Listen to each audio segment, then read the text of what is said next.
దేవుని వల్లరా మరి సమయంలో రెండవ వర్తమానాన్ని మనం విందాం. అందరూ కూడా అలర్ట్గా ఉండండి. మీ సెల్ ఫోన్స్ సైలెంట్లో పెట్టుకోండి.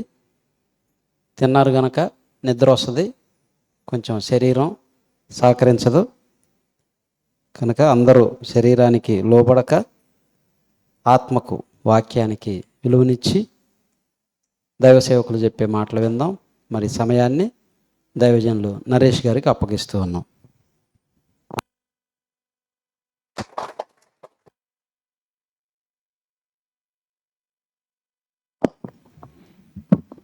చిన్న ప్రార్థన చేసుకున్నాం. ప్రేమగల మా తండ్రి, దయగల మా దేవ, ఈ లేఖనాల పరిశోధన తరగతిలో చివరి పాఠంగా మరొక విషయాన్ని మేము నేర్చుకోవటానికి సిద్ధపడుతుండగా మా అందరి బ్రతుకులకు అవసరమైన మంచి మాటలు మాకు నేర్పించమని వేడుకుంటూ యేసుక్రీస్తు వారి పేరటి ప్రార్థనలు వేడుచున్నామా పరమ తండ్రి, ఆమేన్. దేవుని మాటల పట్ల ఆసక్తి కలిగి ఈ మధ్యాహ్న కాల సమయంలో కూడా దేవుని మాటలు వినడానికి చేరి వచ్చిన మీ అందరికీ, అలాగే పెద్దలకు ప్రభు పేరట వందనాలు చెల్లిస్తానండి. గడచిన కాలము నేర్పిన పాఠము అనే పాఠాన్ని మనం నేర్చుకుందాం. కాలం గడిచే కొద్దీ మనిషి పాఠం నేర్చుకోవాలి. కాలం ఏం పాఠం నేర్పిస్తుంది? అసలు కాలం పాఠం నేర్పుతుందా? అప్పుడప్పుడు కొన్ని పదాలు వాడుతుంటాం మనం. జీవిత పాఠం అవును కదండి, అనుభవం నేర్పిన పాఠం. ఏంటివన్నీ గడిచిపోయిన సంఘటనలు మనకు కొన్ని పాఠాలు నేర్పుతాయి. 2025 గడిచిపోయింది మన జీవితంలో, మనందరం చూసాం. 2026లోకి వచ్చాం. 2026లోకి వచ్చిన మనం 2025 ఏమి నేర్పించింది అనేది ఆలోచించాలి. ఏదో నేర్పించే ఉంటుంది. చాలామంది ఆలోచించారు అంతే. గడిచిన సంవత్సరం మన జీవితంలో ఏదో ఒక పాఠాన్ని మనకి నేర్పే వెళ్తుందండి. 2026లోకి రాగానే మనిషి మొట్టమొదట ఆలోచించవలసింది 2025 నాకు ఏమి నేర్పింది, ఇది ఆలోచించాలి. మనుషులు ఇది ఆలోచిస్తున్నారా?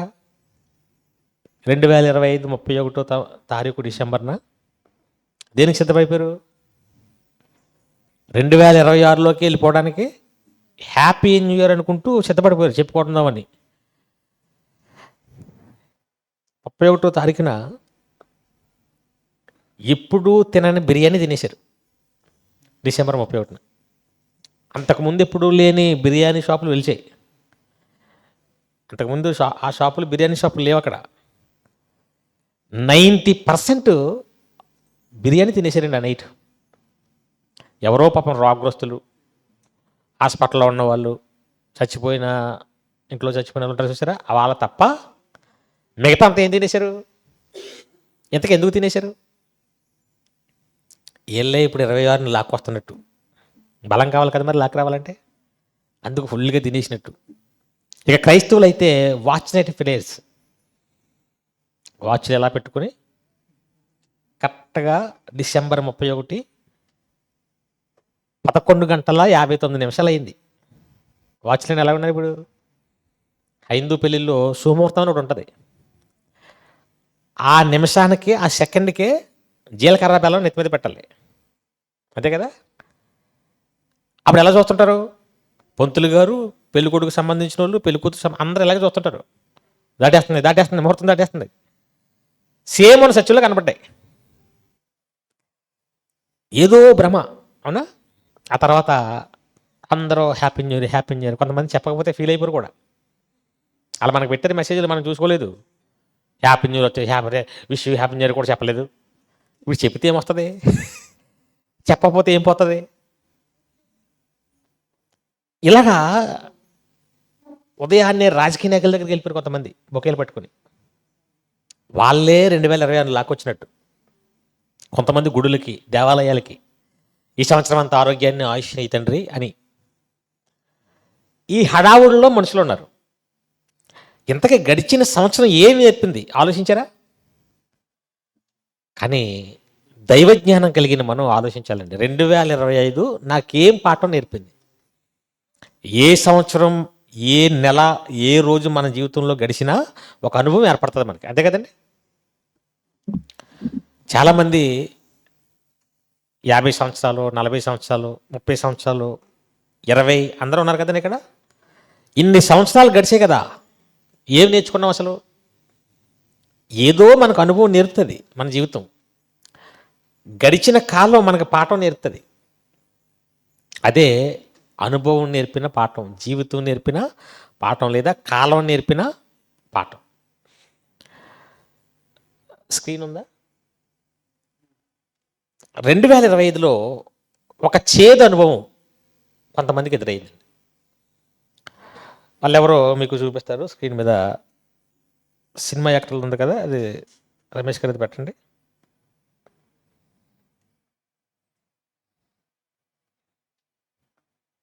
"2025 నోరు జారి ట్రోల్ అయ్యారు."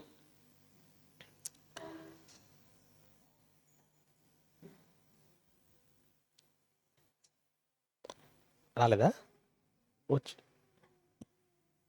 అది కాదు, ఇంకోటి రాలేదా?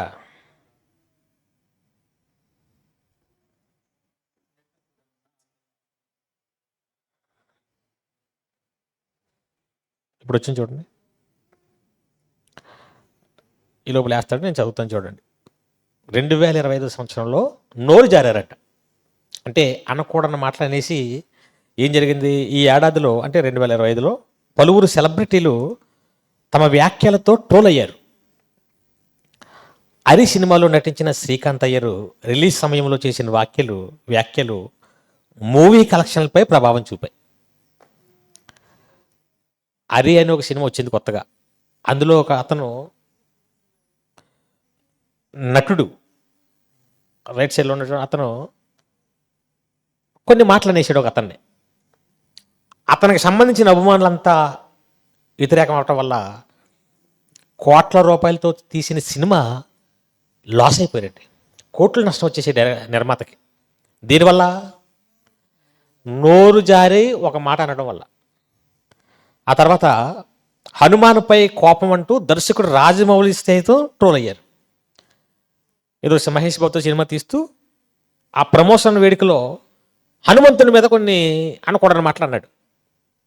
దాన్ని పట్టుకొని చాలామంది హైందవులు అసలు ఈ సినిమానే బ్యాన్ చేయమన్నారు. అప్పటి వరకు చాలా పెద్ద పేరుంది ఎవరికి? రాజమౌళికి. ఆ తర్వాత రాజాసాబ్ డైరెక్టర్ మారుతి చేసిన వ్యాఖ్యలు, ప్రభాస్తో సినిమా వస్తుంది, అతను కూడా ఎన్టీఆర్ మీద, ఎన్టీ రామారావు ఉన్నారు కదా జూనియర్ ఎన్టీ మీద, అతని మీద అనకూడని అన్నాడు. అంతే, ఎన్టీఆర్ ఫ్యాన్స్ అంతా కూడా వ్యతిరేకం అయిపోయారు. ఆ సినిమాని ఎవడో చూడొద్దు అంటున్నారు.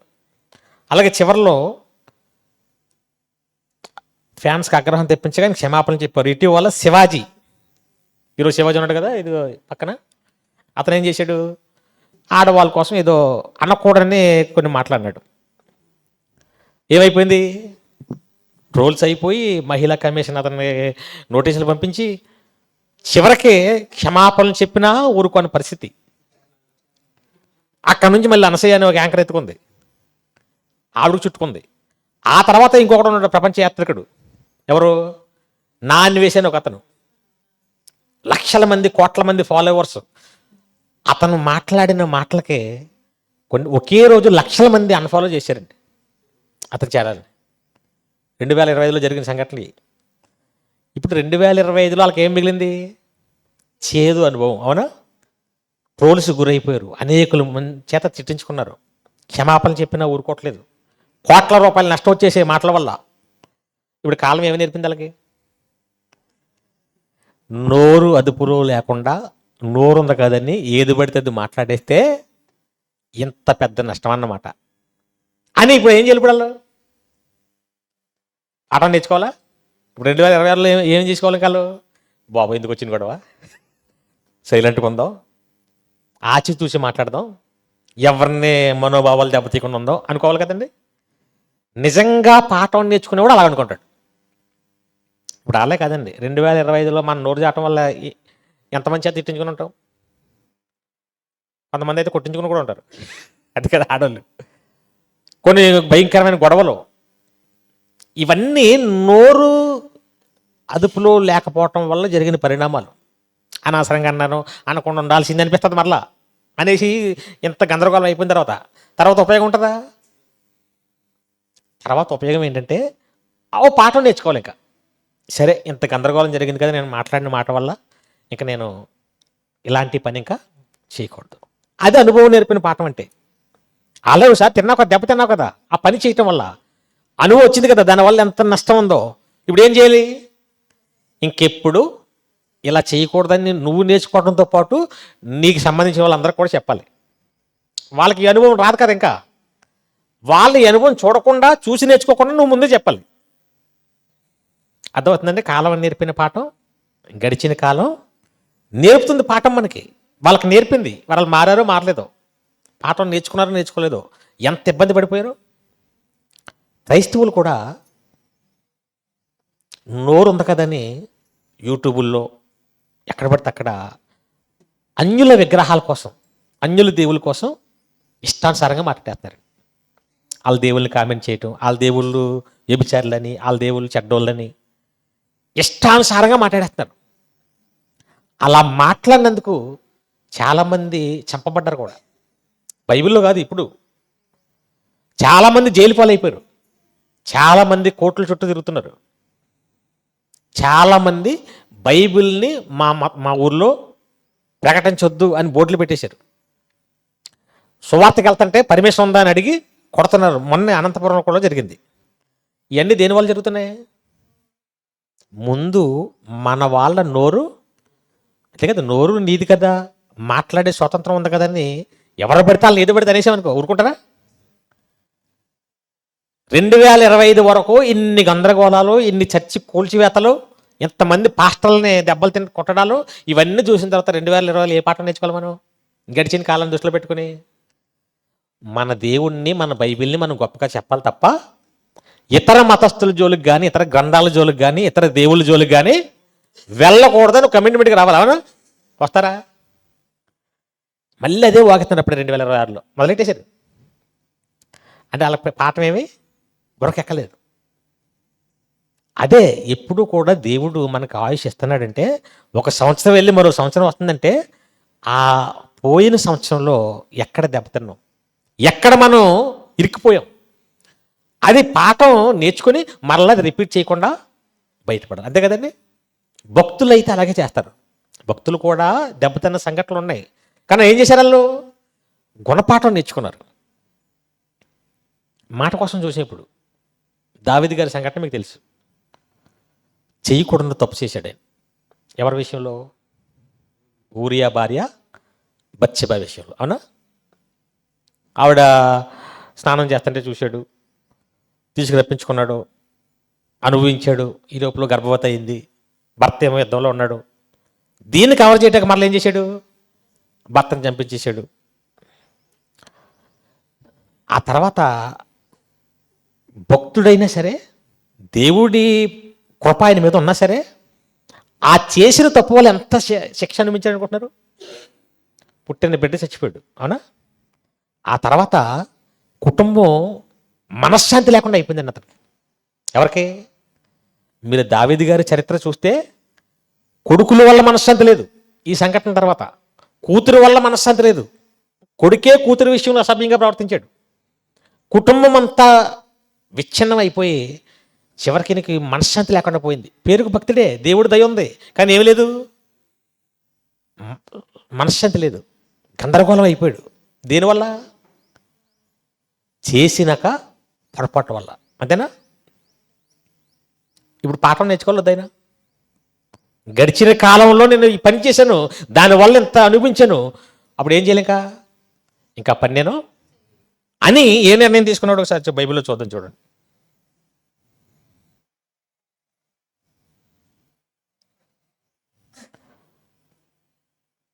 మొదటి రాజుల గ్రంథం 15వ అధ్యాయం 4వ వచనం. రాజుల మొదటి గ్రంథము 15వ అధ్యాయం 4వ వచనం.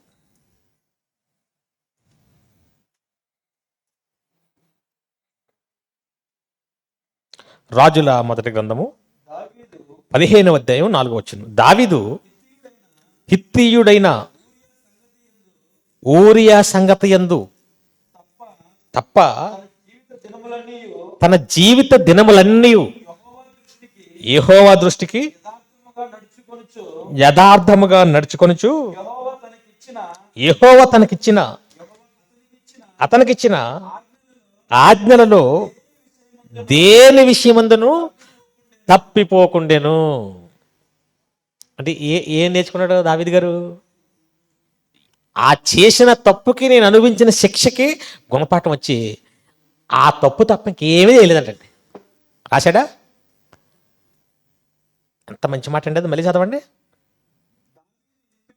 దావీదు హిత్తీయుడైన ఊరియా సంగతి యందు తప్ప తన జీవిత దినములన్నీ యెహోవా దృష్టికి యథార్థముగా నడుచుకొనుచు యెహోవా అతనికిచ్చిన ఆజ్ఞలలో దేని విషయమందును తప్పిపోకుండా. అంటే ఏం కమిట్మెంట్కి వచ్చాడు ఆయన? గడిచిన కాలంలో నాకు ఒక మంచి పాఠం వచ్చింది, ఇక నేను అలాంటిది మరలా చేయకూడదు. గడిచిన కాలం నేర్పిన, అంతే కదండి. గడిచిన సంవత్సరంలో చాలామంది రమ్మీలు, ప్యాకాట్లు, ఆన్లైన్ బెట్టింగ్ వేసి లక్షలు పోగొట్టుకున్నా ఉన్నారు. కొంతమంది సూసైడ్ చచ్చిపోయారు, అప్పులైపోయి తీర్చలేక. ఐపీఎల్ బెట్టింగ్లని. బతుకున్న వాళ్ళు కొంతమంది ఉన్నారు, అప్పులైపోయి ఆ ఈఎంఐలు కట్టుకుంటూ చేసిన అప్పులు తీర్చుకోవడానికి ఎక్కడో దగ్గర జాయిన్ అయిపోయి తీర్చుకోవడానికి ఇన్ని చేశారు 2025లో. సర్వనాశనం అయిపోయారు. ఇప్పుడు ఏం చేయాలంతా? బాబు 2025లో అక్రమంగా సంపాదించేద్దాం అనుకుని ఇంత ఇన్వెస్ట్ చేసేసాను, ఇంత పోగొట్టుకున్నాను. పోయింది, ఏదో పోయింది, ప్రాణమన్న మిగిలింది. ఇంక 26లో ఏం చేయకూడదు? ఇంకా నేర్పింది కదా, వాడు మన దగ్గర లాక్కుంటాడు తప్ప మన బాక్కి వాడేమి ఇచ్చినట్టు ఇచ్చి ఏమి ఇవ్వడు అని అర్థమైపోయింది. ఇప్పుడు ఇంకేం చేయాలి? చేసిన దాంతో వదిలేసుకుని ఇంకా న్యాయంగా ఉన్న దాంతోనే తృప్తి పొందుతూ చేసిన అప్పులన్నీ అప్పులు తీర్చుకుంటూ అనుకోవాలా? అలా అనుకుంటావా? 2025లో 5 లక్షలు పోయింది, 2026లో ఇంకా ఎక్కువ పెట్టి ఆ 5తో పాటు ఇంకో 5 10 లాగేద్దాం అని లెక్క వేసుకుంటాడు కూర్చొని. ఇంతకీ 10 లాగాడు, ఇంకో 10 పోగొడతాడు. 2026కి ఉండడు ఇంక లాస్ట్కి. ఎంతమంది పోతారండి అలాగా? ఆల్రెడీ లాస్ అయిపోయి చచ్చిపోయిన వాళ్ళు చూస్తున్నారు, అవునా? న్యూస్లో ఏర్పడుతున్నాయి. ఆన్లైన్లో నీకు డబ్బు ఇవ్వడానికి పెట్టలేదు, నీ దగ్గర లాక్కోవడానికే. ఎంతోమంది చెల్లి పెళ్లి కోసం దాచిన డబ్బులు, నాన్న ఆపరేషన్ కోసం దాచిన డబ్బులు పాప మీరు పోగొడదామని ఆడ్డు. దీన్ని ఇంకా డబ్బులు సంపాదించేద్దాం, ఆనందంగా మా అమ్మకి ఇద్దాం అనుకుంటాడు. ఆలోచన మంచిదే, కానీ అది ఇస్తాడా? పాఠం నేర్చుకోలేదండి. నేర్చుకుంటున్నారా? ఏదో ఒక తప్పు చేసాం, ఇరికిపోయాం. ఆ తప్పు నుంచి బయటికి రావటానికి ఎన్ని ఇబ్బందులు పడతామండి. కొన్నిసార్లు చచ్చిపోవాలనిపిస్తుంది కొంతమందికి. ఆ సిచ్యువేషన్ అలా క్రియేట్ చేస్తుంది.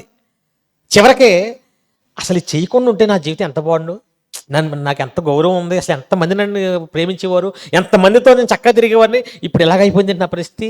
ఎన్ని ఆలోచనలు వచ్చేస్తాయండి. దీని నుంచి బయటపడితే చాలు తండ్రి అనిపిస్తుంది. ఆ టైంలో ఏదో రకంగా నువ్వు బయటకు వచ్చి పడ్డావు అనుకో, అప్పుడు ఏమనుకోవాలి? చచ్చినా సరే మళ్ళా అలాంటి దాని జోలికి అని పాఠం నేర్చుకోవాలి. కానీ నేర్చుకుంటారా? ఆ నలిగిపోతున్నప్పుడు ఈ ఆలోచనలు వస్తాయి. బయటపడ్డాక మళ్ళీ మామూలే. చూసారా? అంటే కాలం మనకి పాఠం నేర్పుతుంది, కానీ మనుషులే నేర్చుకోవట్లేదు, ఆలోచించట్లేదు. అది గడిచిన కాలం నేర్పిన. 2025లో మా ఇంటి పక్కనే ఒక అతనండి, నాకు బాగా నేర్పిన పాఠం అది. మంచి కండబలం ఉంది, మంచి చక్కగా అందరిలో పేరుంది, చక్కగా అన్నీ బాగున్నాయి, భార్య పిల్లలు చక్కగా. సడన్గా పక్షవాతం వచ్చేసింది అతను. రాకూడని వయసులో వచ్చేసింది. ఇప్పుడు అతను ఏమన్నా వీక్ బాడీ కాదు, ఆరోగ్యకరమైన బాడీ, అసలు 6 ప్యాక్ టైప్లో ఉంటుంది అతని బాడీ. అతనికి పక్షవాతం వచ్చింది. ఒక 2 నెలల పాటు అన్నీ బాగానే చూసుకున్నారండి. అంటే రోగిలాగా చూసుకోలేదు, ఎందుకంటే అప్పుడే పక్షవాతం వచ్చిందేమో, అప్పటి వరకు చక్కగా అందరితో కలిసి బంధాలతో ఉన్నాడేమో, ప్రేమ చావదు కదా. అందులోకి వచ్చేవాళ్ళు వస్తున్నారు బంధువులు, తలకు ఎంతో కొంత చేతిలో డబ్బులు వెళ్ళిపోతున్నారు పరామర్శించి, కొంతమంది పళ్ళు అయ్యే పట్టి వస్తున్నారు. పట్టుకొచ్చినా అన్ని మంచి తేరు, అందులో సగం డాగులు. అందుకని రోకి ఏం చేస్తారు, ఇవన్నీ చక్కగా నడుస్తున్నాయి, అందరూ పలకరిస్తున్నారు, డబ్బులు ఎడుతున్నారు కాబట్టి 2 నెలల వరకు చక్కగా చూసుకున్నారు. 3వ నెలల నుంచి ఇంకెవడో రావట్లేదు, ఇంక ఓల్డ్ అయిపోయి కదా, ఇంక ఇది రికవర్ అవ్వట్లేదు, మధ్య బెడ్ రెస్ట్. అక్కడి నుంచి భార్య కూడా తిట్టడం మొదలెట్టిందండి. పక్షవాతం వచ్చిన మొదటి వారంలో ఎలా చూసుకుందో తర్వాత అలా లేదు, 2 నెలల తర్వాత విసిగేసుకుంటుంది. కనీసం మంచం మీద పడుకున్నాడు కదా, నడువు లాగేస్తుంది, కూర్చోబెట్టన్నా కూడా ఈవిడికి ఖాళీ లేదు. బంధువులు రావటం మానేశారు, అందరూ మర్చిపోతున్నారు. ఏమర్థమవుతుంది మనకి? అన్నీ బాగున్నప్పుడు, అన్నీ ఉన్నప్పుడు, అన్ని గౌరవాలు అన్నీ చక్కగా ఉంటాయి. ఒక్కసారి మనం ఊహించింది ఏదైనా జరిగిందనుకోండి, రికవర్ అవ్వని బెడ్ మీదే ఉండిపోయి పరిస్థితి వచ్చిందనుకోండి, అప్పుడు ఎలా ఉంటాయి ఆలోచించండి. అది ఎప్పుడైనా ఆలోచిస్తాం మనం?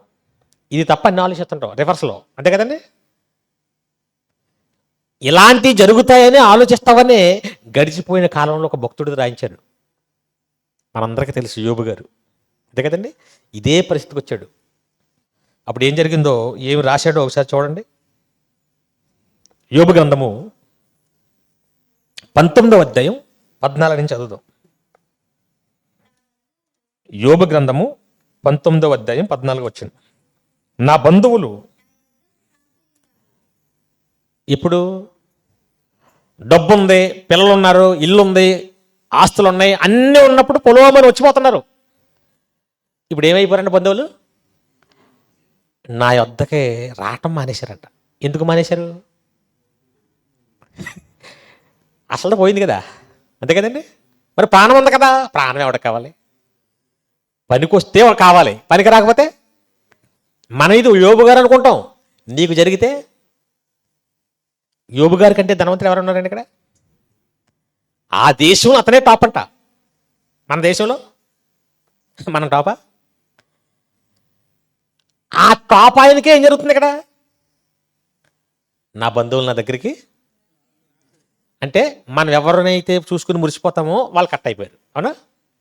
తర్వాత ఫ్రెండ్స్, అది కూడా ఏ ఫ్రెండ్స్?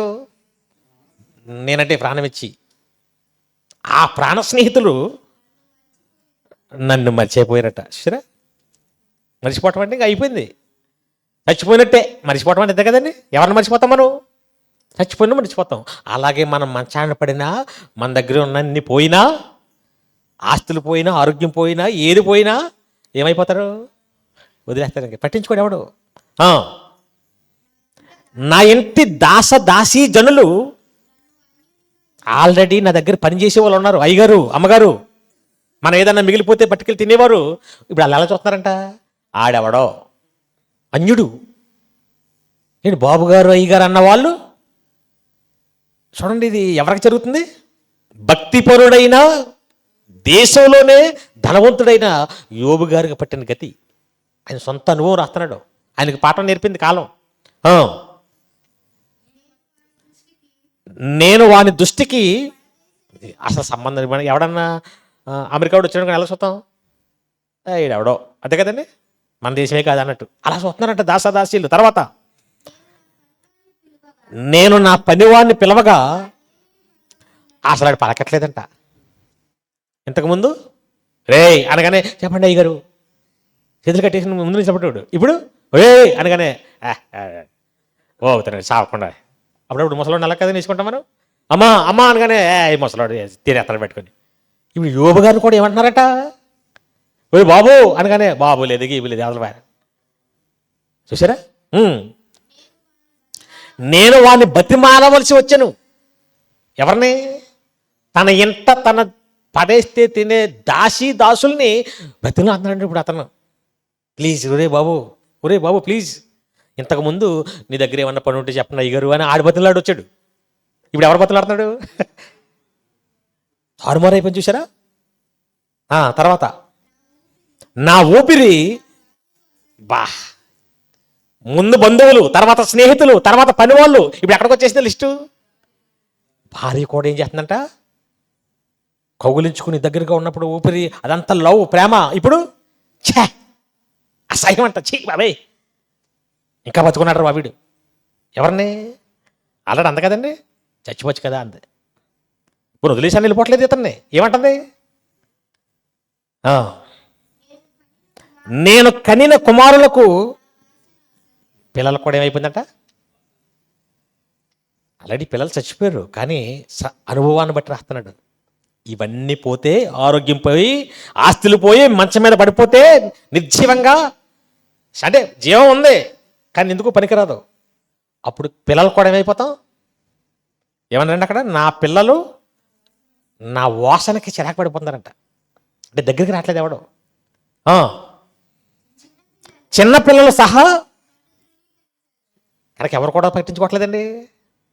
చిన్న పిల్లలు కూడా, కొన్ని పెద్దోళ్ళు అయితే ఒక అర్థం, చిన్న పిల్లలు కూడా ఏం చేస్తున్నారంట? దగ్గరికి రావట్లేదు. పెద్దోళ్ళు రానప్పుడు ఎలా ఎందుకు వస్తారు ఇంకా? నేను లేచుట చూచినట్లా బాలురు నా మీద దోషణలు పలికెదరు. లేవలేక లేస్తుంటే పిల్లలంతా కామెడీ చేసుకుంటారంట. పిల్లలకు కూడా ఏమైపోయాడు? లోకువైపోయాడు. నా ప్రాణ స్నేహితులందరికీ నేను అసహ్యునైతిని, నేను ప్రేమించిన వారు నా మీద. ఇప్పుడు ఇదంతా చూసి ఎందుకు రాస్తున్నాడండి యోబు గారు? ఆయన జీవితంలో జరగకూడదు జరిగింది ఆ సంవత్సరంలో. ఆ సంవత్సరం జరిగినప్పుడు ఏం జరిగిందో అవన్నీ కళ్ళ కట్టినట్టుగా రాశాడండి. యోబు గారికే జరిగిందంటే మనకు జరగదంటారా? మనం ఏమనుకుంటాం? నా పిల్లలు అలాంటి కాదు, మా భర్త అలాంటి కాదు, నా భార్య అలాంటిది కాదు, నా బంధువులు అలాంటి కాదు, నా స్నేహితులు అలాంటి కాదని మనం ఊహించుకుంటాం. అలాంటి వాళ్ళు కాదు, అలాంటి వాళ్ళు ఇప్పుడు తెలుస్తుంది. మాట్లాడలేదంటమ్మా, సైలెంట్ అయిపోయారు మొత్తం. ఊహించుకుంటారా? మంచం మీద పడితే తెలుస్తుంది అవునా? ఆ పరిస్థితి ఎవరికి రాకూడదు. వస్తుందో రాదు మనం చెప్పగలమా? మనం చెప్పగలమా? ఇంతకీ ఇదంతా ఎందుకు నేర్పించాడు? వీటన్నిటిని చూసి నువ్వు పొంగిపోయి దేవుడిని వదిలేకు. ఇవన్నీ వదిలిన ఎవరిని వదలేదు? ఆయన దేవుడిని వదలలేదు, దేవుడు ఆయన వదలలేదు. ఎవరు వదిలేశారు? మధ్యలో వచ్చినన్ని కూడా వదిలేశారు. అంతేనా? ఏం నేర్పింది యోబు గారికి ఇప్పుడు? ఆస్తులైనా, బంధాలైనా, పిల్లలైనా ఇవన్నీ మధ్యలో వస్తాయి. ఇవి ఉండొచ్చు, ఉండకపోవచ్చు. ఎవరు శాశ్వతం? నేర్చుకోవాలి వద్దా? ఆ తర్వాత బుద్ధి రావాలో వద్దా? ఓహో, నా భార్యకి ఎంత విలువ ఇవ్వాలో పొద్దున్న చదివించారు కదా, భార్యలు గలవారు భార్య. అలాగని వాళ్ళని అసహించుకుని వదిలేమని కాదు సుమా. ఈ పాఠం యొక్క ఉద్దేశం ఏంటి? వాళ్ళే జీవితం, వాళ్ళే ప్రాణం, వాళ్ళే సర్వం అనుకుంటే అయిపోయింది మన పని. అంతేనా? ఎవరు టాపు? దేవుడే సర్వం, దేవుడే ప్రాణం, దేవుడే సమస్తం. దేవుడి తర్వాతే. అందుకే కదండి వీళ్ళని కూడా ప్రేమించమని ఆజ్ఞ ఇచ్చాడు. మొదటి ఆజ్ఞ దేవుడు ప్రేమించాలి, రెండవది నిన్ను వలే భార్యని, భర్తని, పిల్లల్ని, స్నేహితుల్ని, బంధువులు అందరినీ ప్రేమించాలి. కానీ దేవుడి కంటే ఎక్కువగా. కానీ ఈరోజు ఏమైపోయాం? వీళ్ళని చూసుకుని దేవుని కూడా. ఇప్పుడు చాలామంది రాలేదనుకోండి. ఎందుకు రాలేదనుకుంటున్నారు? ఇప్పుడు ఎవరి లిస్ట్ అయితే చెప్పానో వాళ్ళకి సంబంధించిన ఏదో ఉంటుంది, అంతే కదండి. అలా ఉన్న క్రమంలో సడన్గా మంచం ఎక్కారనుకో, ఈరోజు బాగానే ఉంటుంది. అందరు పళ్ళు అన్నీ పట్టుకొచ్చేస్తారు కదండి. అయ్యో ఇలా అయిపోయావా, చొచ్చు అని అందరూ వస్తారు మంచం చుట్టూ తిరిగి. ఎన్ని రోజులు? ఒక వారం, నెల, ఇంకా గుర్తుంటే 2 నెలలు. అవునా? 6 నెలలు పోయిన తర్వాత వెళ్తామా? మాకు పని పట్టలేదంటే ఆడు కూడా తిరుగుతామంటే అంటారు. అదే ఇంకా అయిపోద్ది. రోజులు గడిచే కొద్దీ ఇంకా మర్చిపోతుంటాను. నువ్వు బతుకున్నా సరే. మా ఇంటి పక్కనే ఒక అతను పడిపోతే ఇప్పటికి 3-4 సంవత్సరాలు అయింది. నేనే మర్చిపోయిన అతన్ని. ఎందుకు? కనపట్లేదు కదా, బయట తిరగట్లేదు, అతని మాట వినపట్లేదు, మన పనులు మనం చేసుకుంటున్నాం. ఏదో ఒక రూమ్లో పెట్టేశారు, ఏదో భోజనం పడేస్తున్నారు. ఒక కాలేజీకి వెళ్తున్న అబ్బాయి బైక్ మీద వెళ్తున్నాడండి. ఏదో పిక్నిక్ అని స్పెషల్ టూర్ వేసుకున్నారు. వీడు ఏం చేస్తున్నాడంటే బైక్ మీద ముందు ఒకడు నడుపుతున్నాడు, వీడు వెనక్కి తిరిగి కూర్చుని ఫోటోలు తీస్తున్నాడు. రివర్స్లో కూర్చుని ఫోటోలు తీస్తున్నాడు. ఆ ఏరియాలన్నీ బాగున్నాయని. మొత్తం మీద బండి స్కిడ్ అయిపోయింది, పడిపోయాడు. ఒక్క చిన్న దెబ్బ కూడా తగలేదండి మనిషికి. కానీ మెడ దగ్గర ఆ బైక్ స్టాండ్ ఏదో నొక్కేసిందంట. వెన్నుపూస నరం కట్ అయిపోయింది. రక్తం లేదు, దెబ్బ లేదు, ఏమీ లేదు. ఆ చిన్న నరం కట్ అయిపోతే ఏమైంది అనుకుంటున్నారు? ఇక్కడ నుంచి ఈ పొట్టంతా పనిచేయట్లేదు, చేతులు పనిచేస్తున్నాయి, మాట్లాడుతున్నాడు. కానీ ఇక్కడి నుంచి ఏం జరుగుతుందో ఒకటి రెండు ఇంకా అన్ని అడిగి తెలియట్లేదు, ఇంకా స్పందన లేదు. చాలా హాస్పిటల్ తిప్పారు, పెద్ద పెద్ద హాస్పిటల్ తిప్పారు, పని అవ్వదని చెప్పేశారు. దీనికి కష్టం ఇది అవ్వదు, మీరు అమెరికా వెళ్ళినా కూడా దీనికి లేదని చెప్పేసి. సుమారుగా 4 సంవత్సరాలు అయిందండి. మొదట్లో ఎవరెవరో వచ్చేసి ఆహార పంపిణీ మేము కూడా సహాయం చేసాం.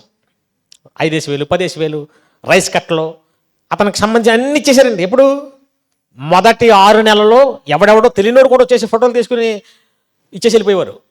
ఇప్పుడు ఒక్కడ పట్టించుకోవట్లేదండి. మంచం మీద ఎండిపోయాడు, చదువుకునే అబ్బాయి, ఇంటర్ చదువుతున్నాడు. చివరికి వాళ్ళ అమ్మ నాన్న కూడా ఏమనుకున్నా తెలుసా, ఇంక చచ్చిపోతే బాండు. ఎందుకంటే పడుకుని వెనకాల పుండ్లు కూడా పడిపోతున్నాయి నడుంకి. బాడీ తిరగాలి కదండి, అలాగే ఉంటే ఏమవుతుంది? ఆడికి ఫోన్ తప్ప ఇంకేమీ లేదు ఆడి జీవితానికి. ఏం నేర్పింది?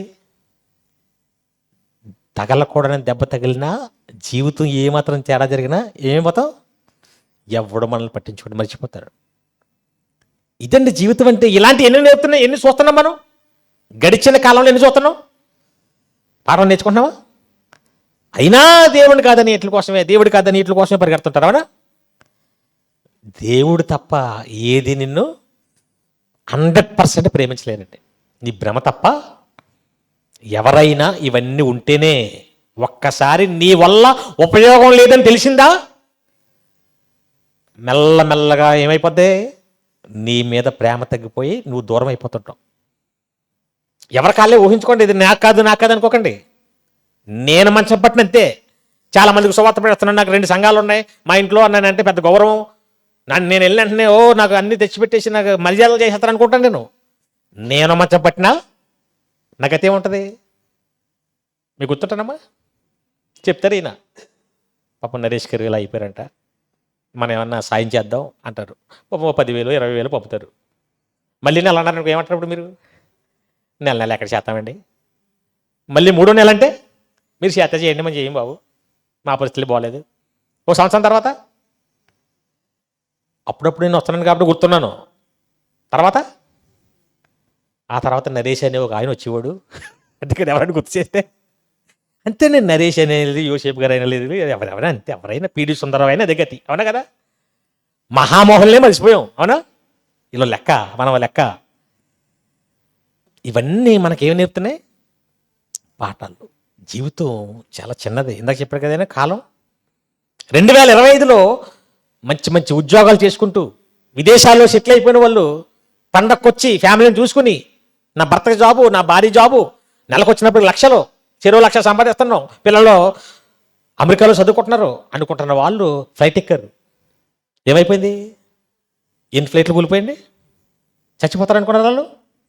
ఎవరు అనుకోలేదు చచ్చిపోతారని. ఎన్ని బస్సులు యాక్సిడెంట్ అయిపోయి తగలబడిపోయాయి, ఏసీ బస్సులు.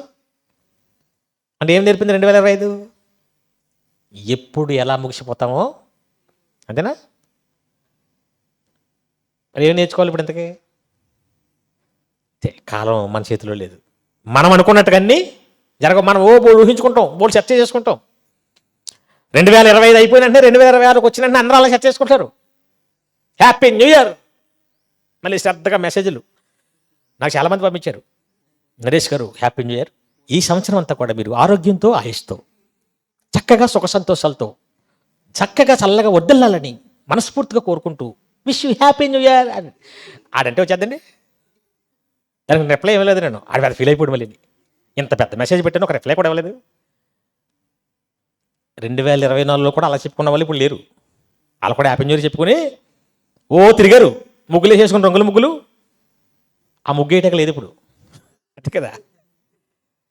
నువ్వు హ్యాపీ న్యూ ఇయర్ చెప్పుకుని, నువ్వు విశ్వాసాలు చెప్పుకొని నువ్వు ఇలాగుంటే దేవుడు నీ లెక్కలు చూస్తున్నాడు. ఇందాక చెప్పాడు కదా లోకసువార్త, చూసుకుని మనం ముగింపులోకి వెళ్ళిపోతాం. చూడండి, నైట్ మాకు మళ్ళీ కడపలో మీటింగ్ ఉంది, తొందరగా మనం ముగించుకుందాం. లోకసువార్త 13వ అధ్యాయం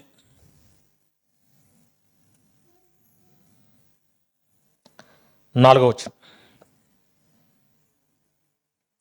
లోకసువార్త 13వ అధ్యాయం 4వ వచనం. మరియు సిలోయములోని గోపురము పడి చచ్చిన ఆ 18 మంది యెరూషలేములో కాపురం ఉన్న వారందరికంటే అపరాధులని మీరు తలంచున్నారా? ఏమంటే సిలోయం అనే ఊర్లో ఓ గోపురం ఉందంట, పాడుబడిన ఓ గోపురం. చాలామంది లేరు దాని కిందకి. సడన్గా అది కూలిపోయింది. ఎంతమంది చచ్చిపోయారు? 18 మంది చచ్చిపోయారండి. చాలామంది ఉన్నారు, అందులో 18 మంది చచ్చిపోయారు. ఇప్పుడు అందరూ ఏమనుకుంటాం? ఓహో, వీళ్ళు ఏదో పాపులై ఉంటారు, అందుకే వీళ్ళ మీద పడ్డది, మిగతా మీద పడలేదు అని అనుకుంటున్నారా? కాదు అన్నాడు ఆయన. కారణం మీతో చెప్తున్నాను, మీరును మారు మనసు పొందకపోతే మీరందరూ ఎలాగా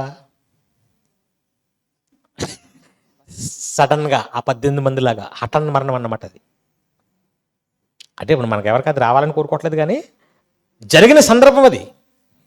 ఇంతకీ ఎందుకు జరిగింది, అలాగెందుకు పోతారు, అసలు ఈ మరణాలు ఏంటి, సడన్గా చచ్చిపోవటం ఏంటి, ఇంకా వయసు ఉంటుంది కదా అని అనుకుంటే అప్పుడు ఒక ఉపమానం చెప్పాడు. అది సందర్భం అక్కడ. అప్పుడు ఇందాక చదువుకున్నాం కదా, ఒక తోటమాలి ఏం వేశాడు? ద్రాక్ష తోటలో అంజూరపు చెట్టు ఒకటి ఉంది. ఇందాక చెప్పాం, యజమానుడు ఎవరు? దేవుడు. తోటమాలి ఎవరు? యేసు. మొక్కలు ఎవరు? మనం. 3 సంవత్సరాల నుంచి ఎదుగుతున్నాడట. అంటే ఇప్పుడు ఫలాలు ఎప్పుడెప్పుడు ఎదుగుతాడు ఆయన? సంవత్సరానికి ఒకసారి ఎదుగుతాడు, అంతే కదా. సంవత్సరం లెక్క అయినా 2025 అయిపోయింది, 2020 వచ్చింది. ఇప్పుడు ఏం చేస్తాడు ఆయన? ఫలాలు ఉన్నాయో లేవో చూడటానికి వస్తాడు. ఇప్పుడు ఆయన లెక్కలు చూసుకునే టైం ఇది, అంతేనా? చూశాడు, 3 సంవత్సరాలు చూసుకుంటూ వస్తున్నాడు. ఏమీ లేవు. నీరు అనిపించేస్తుంది, గాలి అనిపించేస్తుంది, సూర్యరశ్మి అనిపించేస్తుంది, నేల అనిపించేస్తుంది, అన్నీ అనిపిస్తుంది, కానీ ఏం లేదు. అప్పుడు లేపేయండి అన్నాడు. గొడ్డల చెట్లు వేరన్నా గొడ్డలు రెడీగా పెట్టి తీసేయండి దీన్ని అన్నాడు. యేసుక్రీస్తు వారు ఏమంటారు ఇప్పుడు? అయ్యా ఒక సంవత్సరం చూద్దాం ప్లీజ్. ఆయన కూడా ఏమడుగుతున్నాడు? 6 నెలలు 3 నెలలు అడగట్లేదు, సంవత్సరమే. అంటే దేవుళ్ళు, యేసుక్రీస్తు వారు దేవుడు సంవత్సరం లెక్కలు చూస్తారు, అవునా? కరెక్ట్గా సంవత్సరం అడుగుతున్నారు, రిక్వెస్ట్ సంవత్సరం. తీసే వేస్ట్ ఇది దేవుడు అంటున్నాడు. ఈయన ఏమంటున్నాడు? ప్లీజ్ ఒక సంవత్సరం నుంచి. తీసేయి ఒక సంవత్సరం నుంచి. దేవుడేమో తీసేయమంటున్నాడు, యేసుక్రీస్తు వారేమో ఒక సంవత్సరం అంటున్నాడు. ఇప్పుడు సావులతో సంబంధం ఇది, అవునా? ఆయన లేపేయమంటే లేపేశాడంటే అయిపోయినట్టు ఇక్కడ. అలాంటి సిచ్యువేషన్లో గొడ్డలేమో అది వేరే దగ్గర పెట్టి ఆయన లేపేయమంటే ప్లీజ్ ఒక సంవత్సరం అంటే ఈవిడేమో రంగులు ముగ్గు వేసుకుంటుంది ఇక్కడ. మరి ఆ మొక్క ఎవరిదా ఉంటుంది కదండి ఆ మొక్క, ఆ లెక్క. ఆయన తీసేయాలంటే వేసేమో ఒక సంవత్సరం అంటే ఈడేమో హ్యాపీ న్యూ చెప్పుకుంటున్నాడు. అప్పుడు కింద జరుగుతుంది ఒకటే, పైన జరుగుతుంది ఒకటి. సరే అని ఒక సంవత్సరం ఇచ్చాడు, అవునా? ఈ సంవత్సరం చూద్దాం, మారితే సరే, లేదంటే అంటే ఇప్పుడు ఈ 2026లోకి వచ్చారనుకోండి చాలామంది, వీళ్ళకి ఇది ఏ సంవత్సరం అనమాట? లాస్ట్ ఇయర్ అనమాట. అంతేనా కదా? అంతేనేమో కదా? ఫలాలు ఉన్నాయనుకోండి, వాళ్ళకేం పర్లేదు. ఇప్పుడు చెట్టు ఎరక్కాసేస్తుంది అనుకోండి, ఎవడన్నా నరికేయమంటాడా? అసలు దాని జోలికి వాళ్ళు శుభ్రంగా పండనేమంటే అంటాడు. 3 సంవత్సరాలు జరుగుతున్నా లేవు, అయితే ఇదే లాస్ట్ ఇయర్. అంటే ఇప్పుడు చాలామంది మనుషులకి 2026 ఏంటన్నమాట? లాస్ట్ సంవత్సరం. మారితే ముందుకెళ్తాడు, మారకపోతే ఇక 3వ బ్యాచ్ ఉంది. ఆల్రెడీ 2024లోనే 3 సంవత్సరాలు చెతుక్కుంటూ వచ్చి యేసుక్రీస్తు వారు రిక్వెస్ట్ అడిగితే ఆ సంవత్సరం వచ్చింది 2025. ఆ సంవత్సరం కూడా ఫలాలు లేవు, ఏమీ లేవు. ఇప్పుడు వాళ్ళ పరిస్థితి ఏంటి ఇప్పుడు? ఇంకా వాళ్ళకి అయిపోయి 2026 లేదు ఇంకా. అంటే పూర్తి వరకు ఉంటారు ఇంకా ఇప్పుడు లేవు. అందుకే 1వ తారీఖున చచ్చిపోయారు చాలామంది. చచ్చిపోలేదా అమ్మ? 1వ తారీఖున చచ్చిపోయారా? అంటే మీ ఊర్లో కాదులే, న్యూస్లో చూసాం కదా. 2వ తారీఖున చచ్చిపోయారా? 3వ తారీఖున? ఈరోజు కూడా చచ్చిపోయిన వాళ్ళు ఉన్నారు. అలా అంతా ఏంటన్నమాట? ఫైనల్ ఆప్షన్ లాస్ట్ ఇయర్ కూడా వినియోగించుకోలేని వాళ్ళు అనమాట, అంతేనా? అలా లేచిపోతూనే ఉంటారు ఈ సంవత్సరం అంతా. కొంతమంది ఈ సంవత్సరం అంతా ఉంటారు, తర్వాత మారకపోతే ఇంతకు మనం ఏ మొక్కలు ఇప్పుడు 3 రకాల మొక్కల్లో, అంతే కదా. మన మొక్కలే కదండి, మన లెక్కలే. మొదటి రకమా అంటే చక్కగా ఫలాలు ఫలించాం 2025 అంతా చక్కగా. దేవుని ఫలాలు అంటే ఏంటి? దేవుని కార్యక్రమాలు, సెమినార్లు, మీటింగులు, దేవుని పనులు. అయితే నీకు చక్కగా ఆరోగ్యము ఆయుష్తో చక్కగా మరలి సంవత్సరం అంతా దేవుడిని నడిపిస్తాడు. ఏమీ లేవు 2025లో. అయితే చివరిదేమో, అదేనా? చివరిదైనా పర్లేదు, ఏం చేయాలి? ఈ సంవత్సరం అయినా మంచిగా దేవుడి కోసం గొప్పగా 2026 స్టార్టింగ్లోనే ఎగిరిపోయింది ఇక్కడ, అంతే కదండి. ఫలితాలు లేవు. ఇంకొంతమందికి అయితే ఇంకా లెక్కలు అయిపోయినట్టే. ఎక్కడ జరుగుతుంటే మనకేం లెక్కలు వేసుకుంటాం? మొన్న అన్ని లక్షలు వచ్చాయి, తర్వాత బ్యాంకులు ఎంత వేసాను, అన్ని ఎకరాలు కొన్నాను, ఇప్పుడు ఎన్ని ఎకరాలు, ఆ లెక్కలు. ఎందుకంటే అక్కడేమో ఆ లెక్కలు చూసేస్తున్నాడు ఆయన, ఇక్కడేమో ఈ లెక్కలు వేసుకుంటున్నారు. అన్ని షేర్లు కొన్నాను, ఇన్ని కాసులు బంగారం కొన్నాను. ఆయన మనలాంటి వాడు ఒకడు ఉన్నాడు. లోకసువార్త 16వ అధ్యాయం 12వ అధ్యాయం 19 వచ్చును ముగింపు చేసుకుందాం చూడండి. లోకసువార్త 12వ అధ్యాయం 19 వచ్చును. ఈడు చూడండి, ఈ లెక్కలు ఈడి నా ప్రాణంతో, నా ప్రాణమా, ఈడు కూడా సంవత్సరాల లెక్కే. అనేక సంవత్సరాలకి విస్తారమైన ఆస్తి నీకు రెడీ చేసేసాను. ఇంకా నువ్వు చేయవలసిన పని ఏంటంటే శుభ్రంగా కాలు మీద కాలు వేసుకుని సుఖించు, తిను, తాగు, ఎంజాయ్ చేయి. పాపం ఆ రోజే లెక్కలు చూశారు, ఆడికి ఆ విషయం తెలియట్లేదు. ఆ లెక్కల ప్రకారం ఆ రోజే అయిపోయింది. చావు డేట్ కూడా ఫిక్స్ అయిపోయింది. ఎప్పుడు చావు?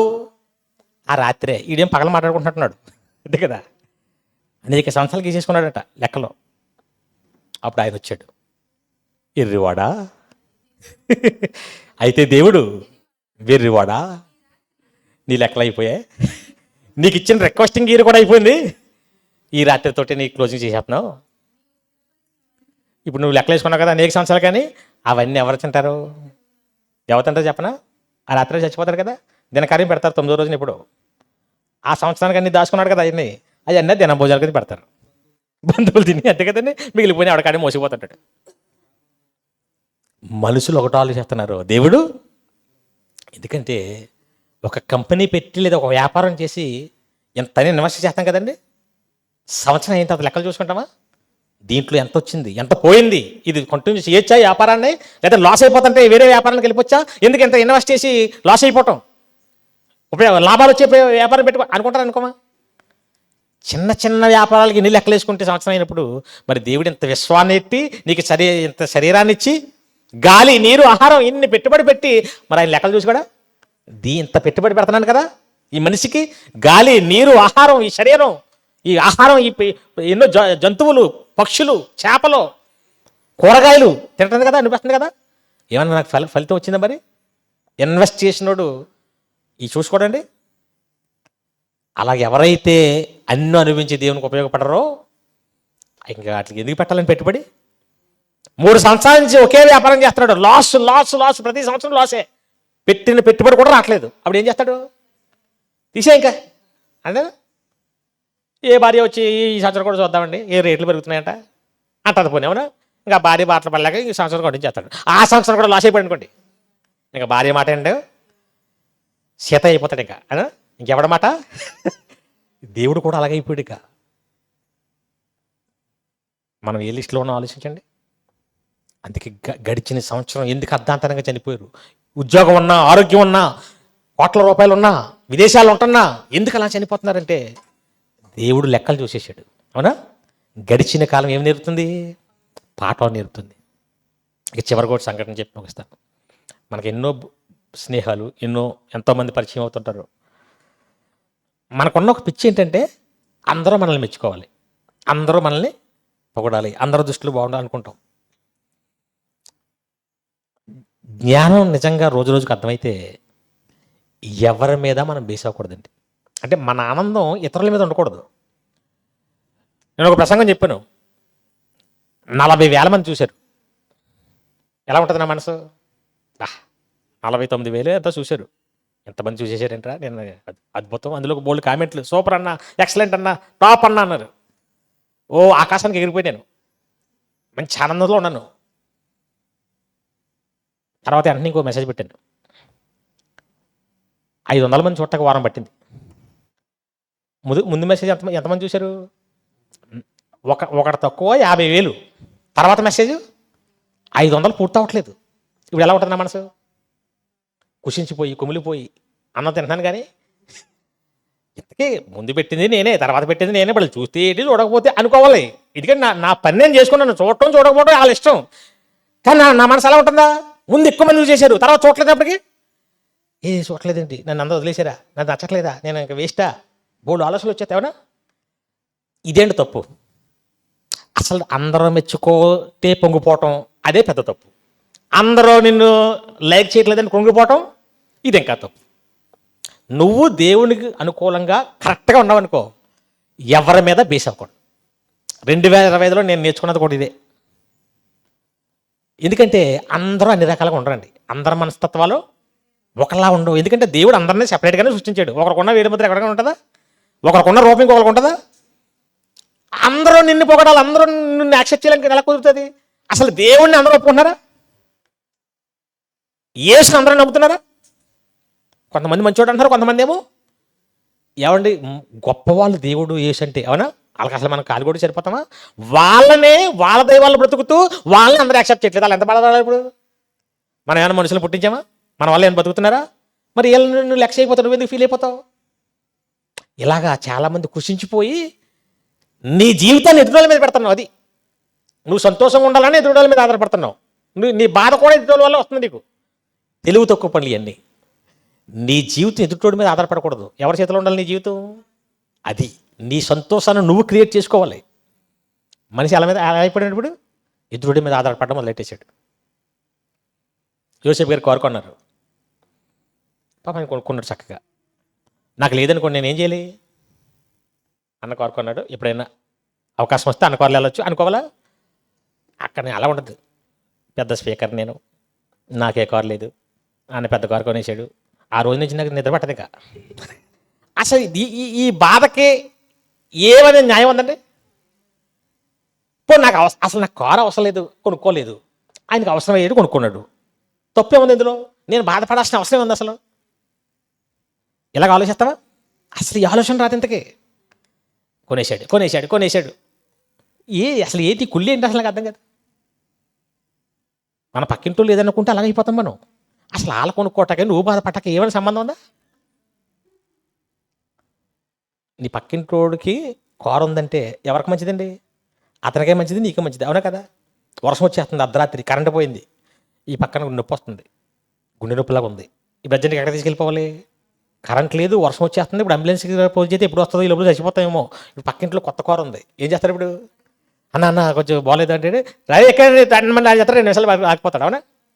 అలా కాకుండా పక్కింటోడు కూడా మనకంటే దారుణమైన బైక్ ఉందనుకోండి, నొప్పి వచ్చేస్తుంది, వర్షం అన్నాను కానీ టీపీ కొడుతున్నాడు, స్టార్ట్ అవ్వట్లేదు, టీపీ ఈ లోపల టీపీ అంటాడు. అది కదా అయిపోయాక మన పక్కింటోళ్ళకి బాగా డబ్బు ఉందనుకోండి, డెవలప్ అవుతుంది అనుకో, మనకే మంచిది. కష్టం వచ్చినప్పుడు ఎవరి దగ్గర వెళ్ళిపోతాం? ఉంది కాబట్టి. మన పక్కింటో అడుగుతుంటాడు అనుకోండి, మన పరిస్థితి ఏంటి? ఆ తర్వాత నిన్ను అడుగుతుంటాడు, అంతే కదా? ఎదుటి వాళ్ళు ఎలాగున్నా, నిన్ను మెచ్చుకోకపోయినా, వాళ్ళు ఎదుగుతున్నా లో అయిపోయినా, నీవు వాళ్ళ మీద ఎటువంటి ఫీలింగ్ ఉండకూడదండి. నువ్వు నీలాగే ఉండాలి. నీ సంతోషం నీ వల్లే రావాలి. ఎదుటివాడి వల్ల నువ్వు సంతోషించండి. వాళ్ళు ఎదుటి వాళ్ళు చచ్చిపోతున్నారు ఈ మధ్య, అవునా? నన్ను అందరూ అనేసింది, చచ్చిపోతుంది. వాళ్ళ కోసం నువ్వు చచ్చిపోయాడు? అసలు వాళ్ళు ఏమైనా నిన్ను పుట్టించారా? వాళ్ళు ఏమైనా నీకు జీవితాన్ని ఇచ్చారా? నీ జీవితాన్ని ఇచ్చిన దేవుడు. నువ్వేం చేయాలన్నా ఆయన బట్టి ఫీల్ అవ్వాలి నువ్వు, అవునా? బాబు నా దేవుడు నేను నచ్చలేదా? అప్పుడు బాధపడాలి. నా దేవుడు నీ పని చేస్తే మెచ్చుకుంటాడా? ఎవడు మెచ్చుకోకపోయినా పర్లేదు. ఎవరు మెచ్చుకుంటున్నారు? అంతే. నువ్వు వీళ్ళ మీద ఆధారపడతావేంటి అసలు? మన జీవితంలో కొంతమంది పరిచయం అవుతారు, కొంతమంది వెళ్ళిపోతుంటారు, అవునా? ఆకాశానికి ఎత్తుతారు, కొంతమంది తర్వాత మళ్ళా తొక్కేస్తారు. నా దగ్గర బోల్డ్ మంది వచ్చారండి. ఎంత పొగిడారు అనుకుంటారు? నరేష్ గారు లేకపోతే నా జీవితం ఏమైపోదును, నేను చెప్పొద్దన్న చెప్పేవాడు ఒకడు.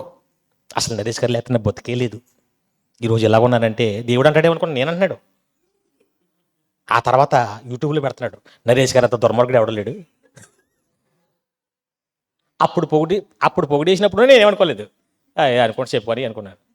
ఇప్పుడు తిడుతున్నందుకు కూడా ఇంతకుముందు నా వీడియో కింద ఒక కామెంట్ పెట్టాడు అనుకోండి నెగిటివ్గా, నీకేమొచ్చలేరా అని పెట్టేవాడు గౌరవం లేకుండా. నేను రెచ్చిపోయి ఇంకా నువ్వు కుక్కవే, నక్కవే, పిల్లివి, నాకు అంత జ్ఞానం లేదప్పుడు. వచ్చుకున్నాడు కాదు, నన్ను అంటాడా నేను ఒక స్పీకర్లని. అనుభవం వచ్చిన తర్వాత అర్థమైంది. ఇప్పుడు కామెంట్లు కాదు, నా మీద మొన్న అయితే వీడియోలే చేసేసారు, నాకు పంపించారు చాలామంది. అసలు నా కోసం నా ఫోటో వేసి పెట్టిన వీడియో నేను చూడలేదు కూడా. అన్న చాలా దారుణంగా మాట్లాడి మీకోసం అనగానే వాళ్ళ పాపం తెలియదు అతనికి. నేను చాలా బాగా పొగిడేసాడు అతను. ఓకే, అతను పొగిడితే గొప్ప అయిపోతాను, నేనేంటో నాకు తెలిసే తెలీదా? అతను తిడితే చెడ్డ అయిపోతానా? ఈ జ్ఞానం నాకు వచ్చింది కాబట్టి ప్రశాంతంగా బతుకుతున్నానండి. నాకు చక్కగా దేవుడికి నచ్చినట్టుగా చక్కగా ప్రసంగాలు చెప్తాను, చక్కగా దేవుని పని చేసుకుంటాను, నేను కరెక్ట్గా ఉన్నానని దేవుడికి నాకు తెలుసు. ఇప్పుడు ఎవరిని నచ్చినా నచ్చకపోయినా, ఎవరు పొగిడేసినా ఎవరు తొక్కేసినా నాకేమీ, ఇది నేర్పింది 2025. హ్యాపీ, ఏ గొడవ లేదు. యేసుక్రీస్తు వారు అంతే మహానుభావుడు. ఆయనకంటే గొప్ప స్పీకర్ ఎవరు ఉంటారండి? గెదారీనుల దేశం వెళ్ళాడంట. వాళ్ళందరూ ఎదురొచ్చేసి ఏమన్నారు? మా ఊర్లో కాకెళ్ళిపోమన్నారు. మనమైతే ఏమనుకుంటాం? కుళ్ళి కుషించిపోమా? ఇంటికి వెళ్ళిపోయి మొత్తం కుటుంబంలో అందరినీ తిట్టేసి మన బాధతో మనతో పాటు మిగతా వాళ్ళని కూడా డిస్టర్బ్ చేసేసి తినకుండా 4 రోజులు ఇంకా అక్కడి నుంచి యూట్యూబ్ మీద కూర్చొని వాళ్ళు అసలు మనిషిలా పశువులా. ఆయన ఏమన్నా రియాక్ట్ అయ్యాడండి?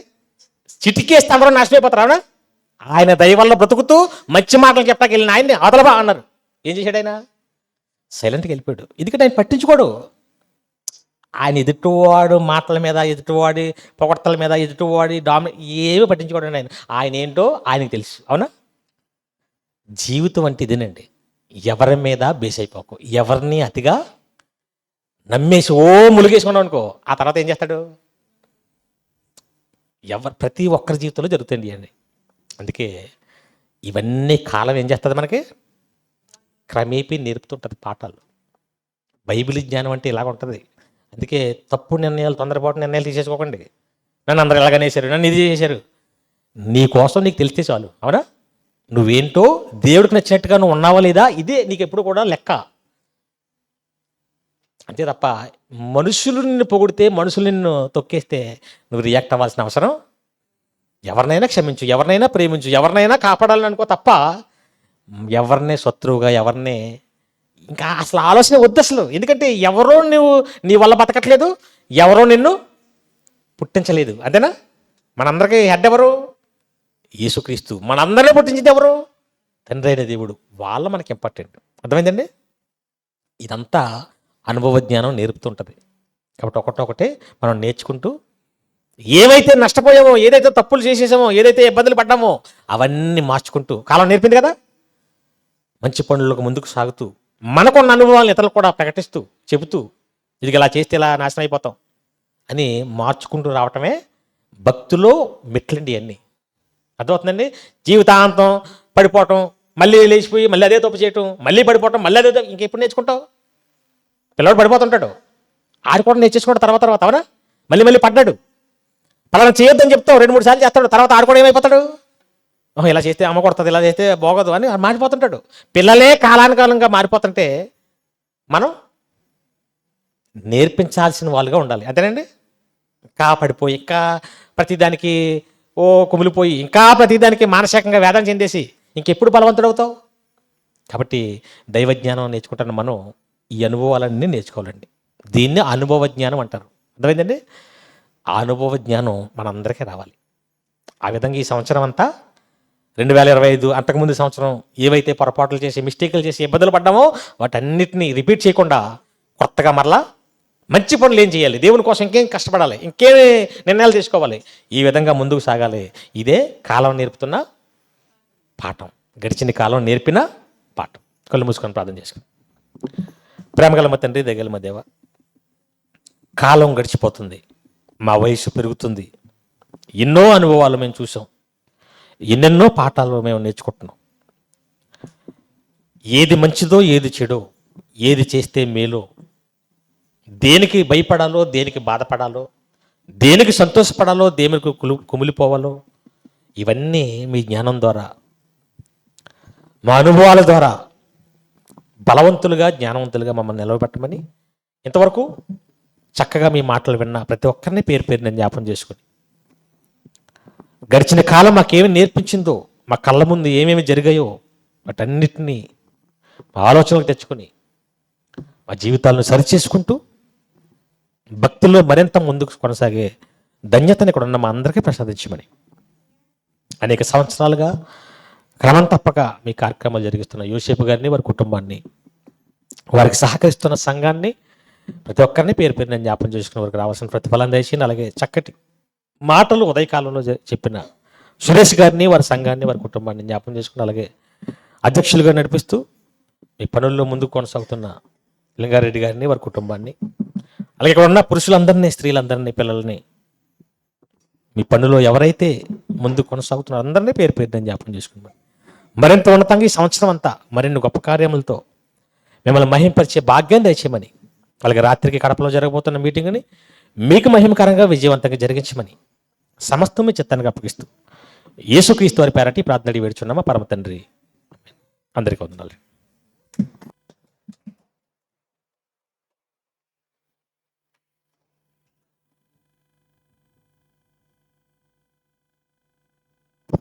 మంచిదండి.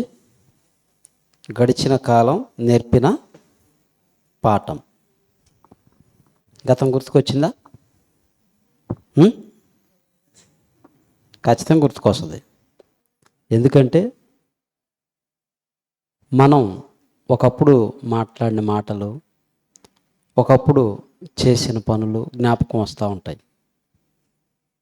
అంటే మనకు వయసు పెరిగే కొద్దీ, అనుభవం పెరిగే కొద్దీ గతంలో నేనేనా ఇలా మాట్లాడింది, నేనేనా ఇలా చేసింది, అరే నేను ఆ రోజు అలా మాట్లాడకుండా ఉండాల్సింది, తప్పు చేశాను, తప్పుగా మాట్లాడాను అని మనకు మనమే గుర్తు తెచ్చుకున్న రోజులు ఉన్నాయి, సరి చేసుకున్న రోజులు ఉన్నాయి.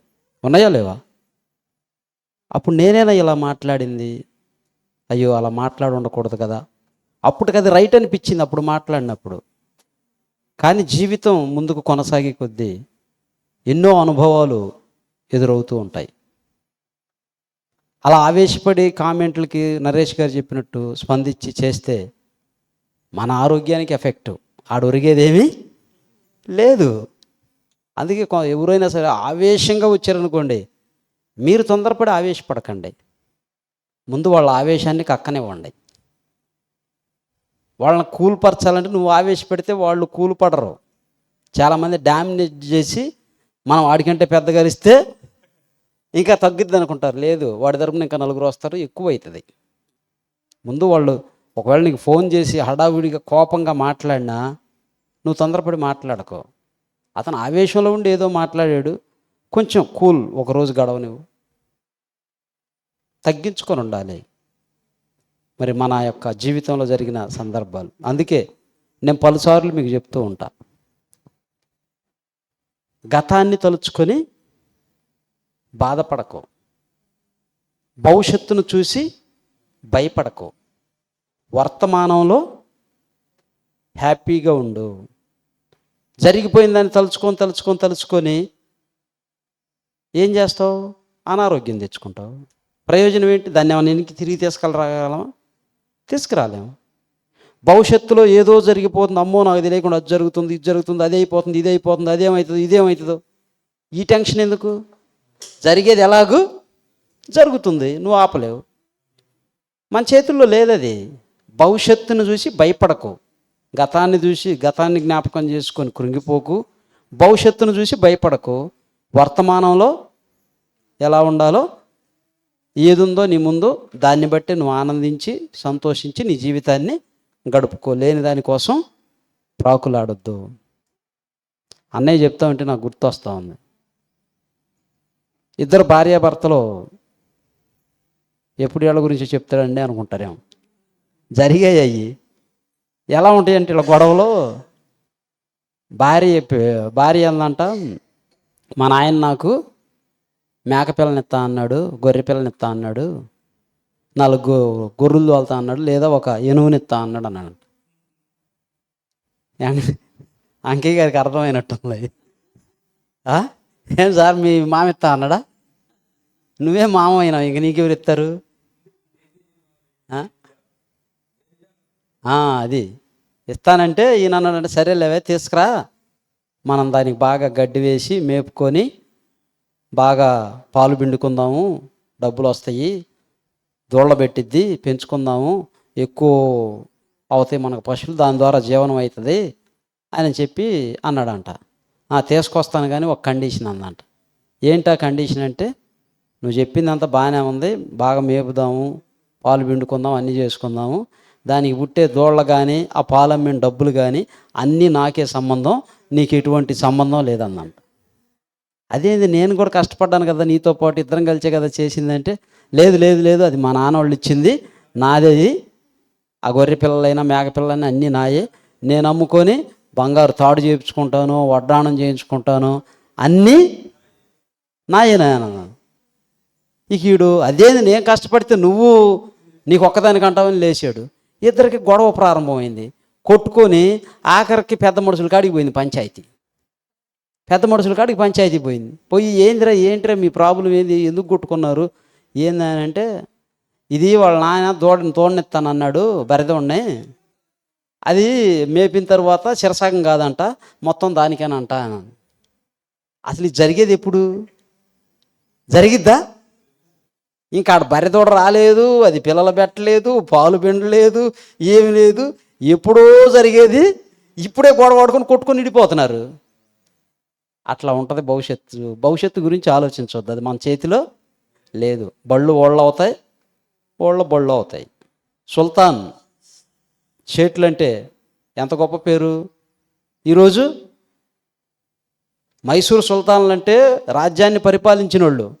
ఈరోజు వాళ్ళ మనవాళ్ళు, వాళ్ళ ముది మనవాళ్ళు వెళ్ళి కలకత్తాలో రిక్షాలు దొక్కుతున్నారు. తిండి లేదు తెలుసా. ప్రాకులాడొద్దు. దేవుడు ఏ సమయంలో ఏది ఇవ్వాలో, ఎవరికి ఏ స్థితిని ఇవ్వాలో ఆ స్థితిని ఆయన ఇస్తాడు.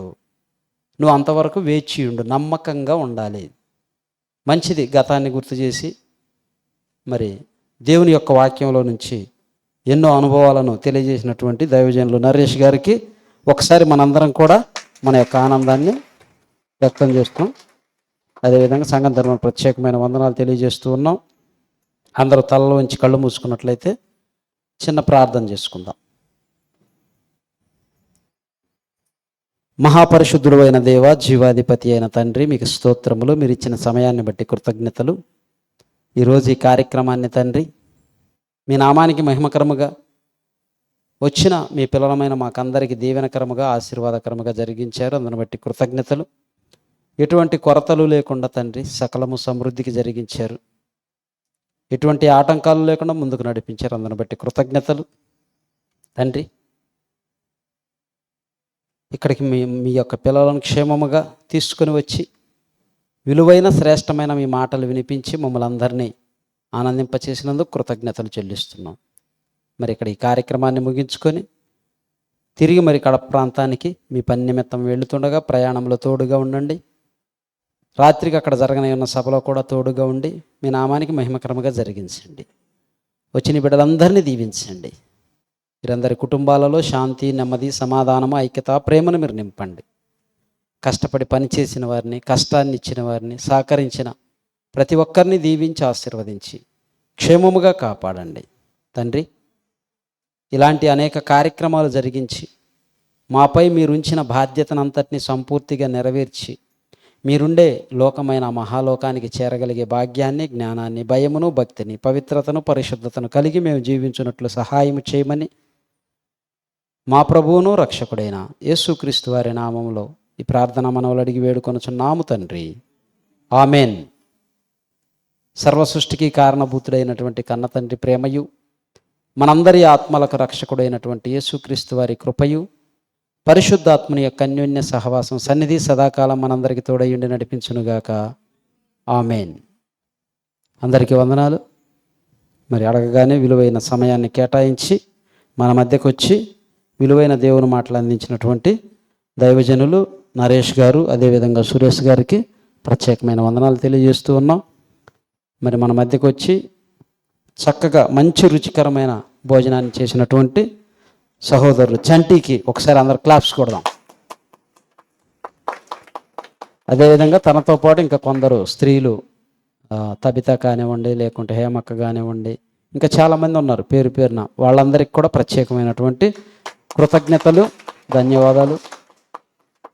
అదేవిధంగా ఈ యొక్క కార్యక్రమానికి సహకరించిన కూరగాయలు తెచ్చిన వాళ్ళు కానీ, పెరుగు తెచ్చిన వాళ్ళు కానివ్వండి, లేకపోతే ధన సహాయాన్ని చేసిన వారు కానివ్వండి, మీ అందరికీ కూడా ప్రత్యేకమైనటువంటి ధన్యవాదాలు, కృతజ్ఞతలు తెలియజేస్తూ ఈ కార్యక్రమాన్ని ముగించుకుంటున్నాం. పెద్దలు లింగారెడ్డి గారు ఇంకేమైనా మాట్లాడాల్సి ఉంటే మాట్లాడతారు.